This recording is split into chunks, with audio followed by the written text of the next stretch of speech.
Okay guys, mga tol, welcome back ulit dito sa ating channel. So, eto po, makalipas po ng ilang buwan na pag-trade natin sa Instagram ng ating paper account or virtual account natin. So, eto na po, nag-open na tayo ng totoong account natin dito sa COL Financial. So, today is April 4, 2024. So, nag-deposit na po tayo dito ng paunang deposit natin ay tignan natin sa ating account ay portfolio. Ayan, portfolio. So, ayun, meron na po tayong cash balance na 1,100 pesos. So, pwede na po natin ibili ng stock yan, kaya lang masyado pa pong maliit. Parang wala pa masyadong mabibiling matinu-tinu dyan, no? So, ginawa lang natin yan na nag-fund tayo ng account para nang sa ganun kumbaga seed. Kumbaga panimula natin yan dito. Tapos kapag meron tayong dumating na mga pera, mga bonus, o kaya extra money, pwede natin dagdagan yan para nang sa ganun bago pa matapos yung loan natin, yun, makapag-trade na talaga tayo. So, yung virtual account natin, ito, meron na po tayo ditong tong account sa COL Financial. Pero yung ating gustong capital dito ay 1 million. Kaya lang, ayun, okay lang, 1,000 lang muna. So, paunti-unti, gagawin natin, gagawin natin 1 million din yan. So, darating din yung time na yun. So, tignan nyo, ito po yung platform talaga ng COL. So, makikita nyo sa baba, nakalagay dyan. Actually, kapag meron kayong stock dito na position, so pupunta po dito yan. Ayan.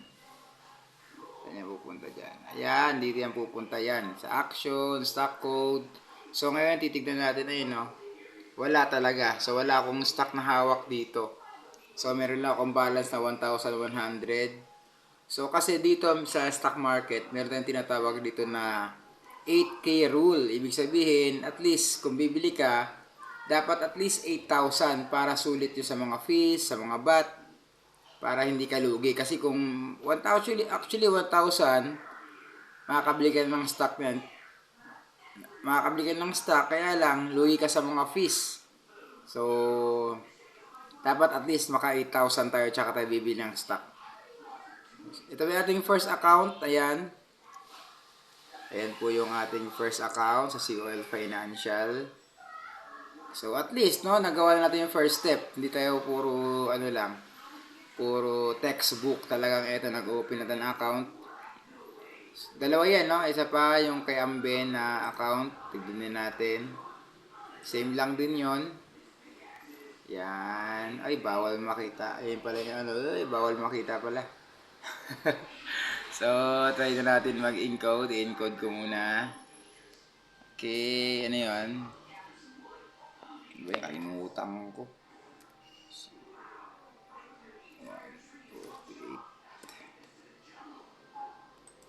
148. Ayun na ba?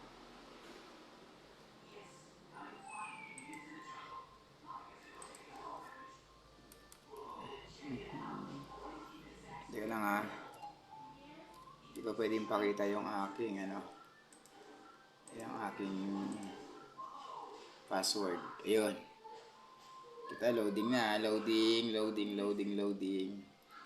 Ayan. Ayan, no? So, katulad ng sinabi ko, so, dalawa na pa yung aking account dito. Yung isa yung aking account talaga, yung pangalawa naman, inopen ko lang para kay Melvin. Para pagka siya ay lumaki na, meron na siyang account. Nasa kanya kung gusto niya ipagpatuloy. So, ito po yung ating tinatawag na mga stocks. So, dito, meron po sa baba na meron diyang, ayan, yung active, 10 po yan. Nandyan yung stock, value, last, change, percentage. So, ayan, SM, JFC, ICT, BPI, AC, MBT, Plus, AEV, SCC, P-Gold. So, dito, ayan po yung mga, usually, mga 10 stock na active. So, actually, sila lang din halos araw-araw yan. So, sa kabila naman, ito naman yung mga gainers. Ibig sabihin, sila yung mga kumita sa araw na yun, no? So, ito si MRC, nag-gain siya ng 28%, LBC 8%, NI, Keplas, Alco, Eurobel 80, MAC. Tapos kung merong gainers, so syempre meron din losers. Dito, itong mga MRC, mga stock code lang yan, kumbaga palayaw nila yan, no? So, tulad nitong MRC, so hindi talaga MRC ang ano yan. Kumbaga ano niya lang yan, stock code. Sa kabila, so losers tayo, ito yung mga talunan. Ayan, PNX4, 6% yung talo niya. Infra, SLF, PHA, so ito po. And then, gusto mo malaman yung nangyari sa ibang market, ayan. DJI, Nasdaq, S&P 500, HC, Nikkei. So, yun. Sa atin, PSEI, no? So, ayan po yung account natin kay Amben. So, tignan natin. So, 1K lang din yung aking nilagay dito dahil wala pa nga tayong pera, di ba? Ang gusto lang natin, hindi po ito mag-close kasi di ko alam. Actually, dati na ako may account dito na ano lang, na-liquidate lang gawa nga nung dami ring gastos. So, iniisip ko baka mag-close kapag walang cash. Kaya ayun, kagahapon, pagkatanggap ng clothing allowance, naglagay ako ng tig 1K. So, check natin yung ating portfolio. Ayan. So, dito, ang ating cash balance ay 1,032. No? Yan lang po ang laman ng ating stock dito. Ayan. Yan po ang ating balance. So, wala rin tayong stock na hawak right now. Kasi katulad ng sinabi ko, pinapadami po natin yan. Nasa ganun tawag dito, maging sulit yung ating pagbibili ng mga stock. So, yan lang muna ang ating update. So, next month, try natin. Sana may dumating tayong pera para talagang na dito, no? Gumanda-ganda na yung ating, performance dito. So, yun lang muna mga tol. So, goodbye!